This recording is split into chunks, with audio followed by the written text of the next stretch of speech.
tudo bem? Nesse vídeo eu vou te mostrar, num vídeo bem rápido, bem objetivo, quais são os principais pontos que você deve observar no documento, né, na parte física do documento do PGR. Lembrando que o PGR não é um documento, né? Não é um documento estático, ele é um programa, e esse programa ele é alimentado toda vez que tem alterações no ambiente de trabalho que implique na ocorrência de novos riscos ou na eliminação de algum agente de risco. Então esse programa é vivo, ele deve ser alimentado constantemente e, porém, a parte física, a estrutura física do documento PGR, eu vou te mostrar os principais itens, os principais pontos que você deve se atentar, tá certo? Vamos para a minha tela que eu vou te mostrar num arquivo de um documento fidedigno de uma empresa, claro, preservando os dados do meu cliente, mas eu vou te mostrar isso diretamente na minha tela. Oi, tudo bem? Eu sei que você está ansioso ou ansiosa para ir logo para o conteúdo do vídeo, mas deixa eu me apresentar caso você ainda não me conheça. Meu nome é Alessandro, sou técnico engenheiro de segurança do trabalho e o seu amigo consultor aqui na IDL. Vamos logo direto ao conteúdo do vídeo, mas se você gostar desse vídeo, no final deixa o seu like, se inscreva no canal se ainda não tiver inscrito e compartilhe com algum colega que possa se beneficiar desse assunto. Vamos lá, sem mais delongas, vamos ao conteúdo do vídeo. Com relação ao PGR,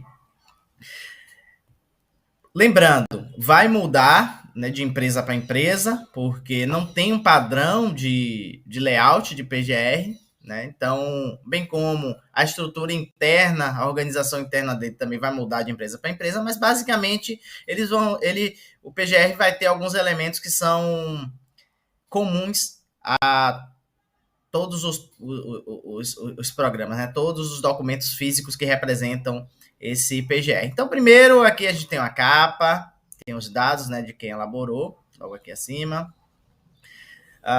Nesse aqui tem um índice de revisões, né, para registrar as revisões e alterações que foram feitas ao longo do tempo. Aqui um sumário, isso aqui é bem natural você encontrar em todos os arquivos de PGR. Um índice, né? Depois tem uma página com a identificação da empresa, aí tem todos os dados da empresa, a razão social, CNPJ, o KNAI dela, as atividades secundárias, o número de empregados, quem elaborou o documento, responsável pela empresa, a localização da empresa, etc. Depois isso aqui é texto padrão, certo? Não significa que todos os PGRs vão ter esse mesmo texto aqui, mas é informação do que é o PGR, da legislação que compõe o que versa sobre o PGR, o que é a gestão de riscos ocupacionais, que é o GRO, né, que o PGR é parte integrante desse GRO, então aqui tem informando o que é que compõe, nesse caso, desse meu modelo aqui de PGR, tá? Lembrando também que os meus modelos de PGR, eles sofrem alterações constantemente, às vezes mais de uma vez ao longo do ano. Por exemplo, esse modelo aqui é um modelo que era usado em 2023, tá? Ele já sofreu alteração, os documentos de 2024 já tem uma estrutura diferente dessa aqui, tá? Mas aqui tem os elementos que compõem o GRO, eu explico aqui quais são esses 4 principais elementos que tem lá na NR1, né? Tá aqui é só texto padrão. Depois tem uma parte importante, que esse sim é um item que você deve prestar atenção aí no seu PGR, que é qual é a metodologia utilizada para fazer a avaliação e gradação do risco, né? Todo agente de risco deve ser graduado, né, com base em alguma metodologia. E aqui eu explico, né, nessa parte do texto, eu explico qual é essa metodologia com base em algumas tabelas aqui de probabilidade e de severidade, mostrando item a item como é que se chega à graduação de cada agente de risco. Né, um nível de severidade, como é que ele é estabelecido, e nesse modelo meu aqui, como é feito a gradação dos agentes de risco, né? Que é um cruzamento entre probabilidade e severidade, vai dar um nível de risco, e esse nível de risco representa um grau, né, de risco, ou seja, indo do mínimo, que é 1, até o risco elevado, que é o 5. E aqui são as ações que devem ser requeridas para cada gradação de risco. E agora entra no inventário de risco, que é o coração do PGR, né? Na verdade, o item mais importante do PGR e é o item vivo, né, que é alimentado constantemente, sempre atualizado quando há mudanças e ocorrências no ambiente de trabalho que implique em novos riscos ou elimine algum agente de risco, esse inventário de risco deve ser alimentado. Então, aqui eu explico o que é o inventário de risco e também o plano de ação e informo que ele vai estar em anexo ao documento, tá? Numa tabela em anexo. Só que esse inventário eu entrego também para o cliente em arquivo de Excel, porque aí ele pode fazer a gestão interna dele sempre que houver necessidade, sem necessitar me solicitar isso.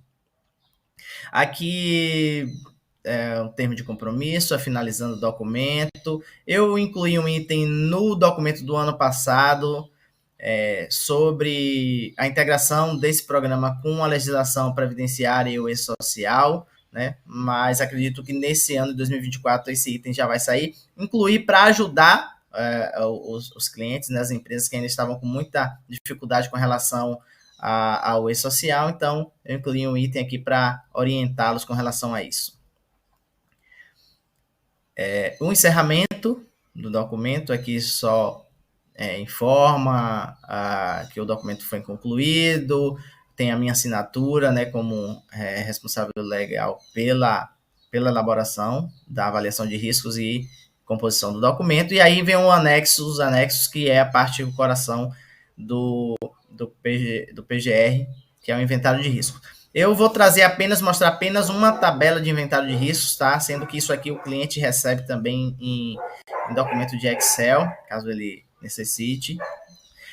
E aí ele pode fazer as alterações sempre que for necessário. Aqui no inventário de riscos tem o número do GSE, ou GHE, né? Grupo similar ou homogêneo de exposição.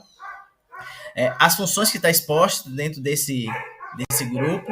Aqui eu tenho o grupo 3 e o grupo 4, cada grupo só está com uma função, mas pode haver mais de uma função.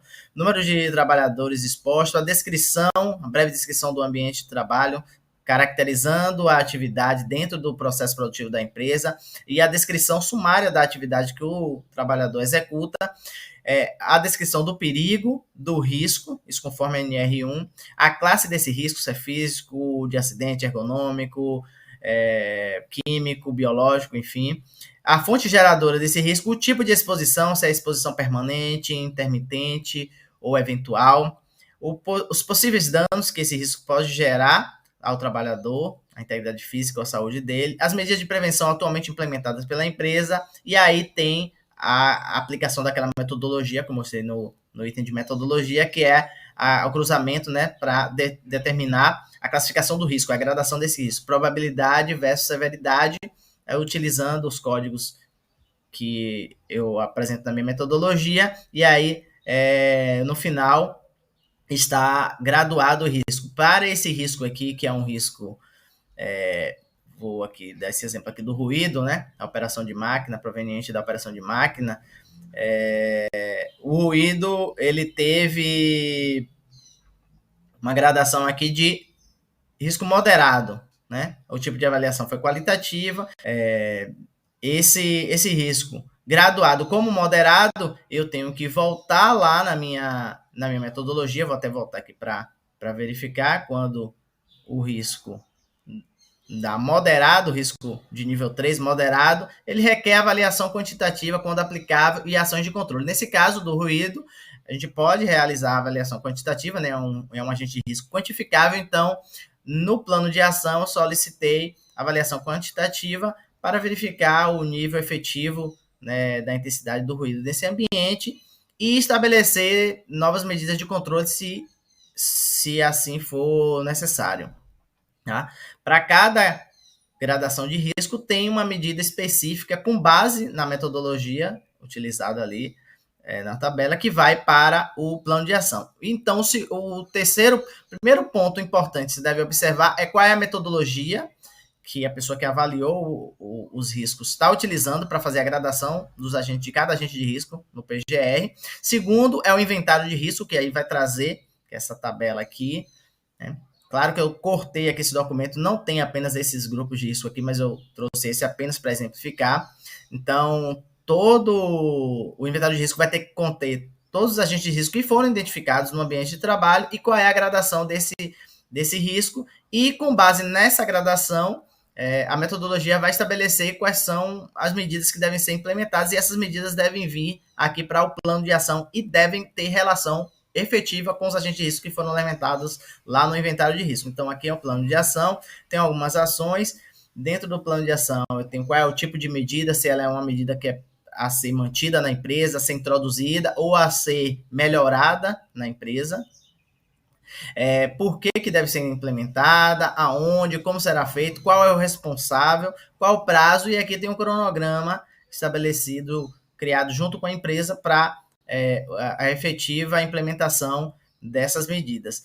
Quando já existe alguma medida que já foi implementada, essa observação também vai aqui nos resultados, nessa última coluna aqui do plano de ação, nesse caso desse modelo de 2023. 2024, eu ainda estou estruturando o modelo de PGR para 2024, também sofrerá alteração no plano de ação, mas ele terá basicamente essa mesma configuração.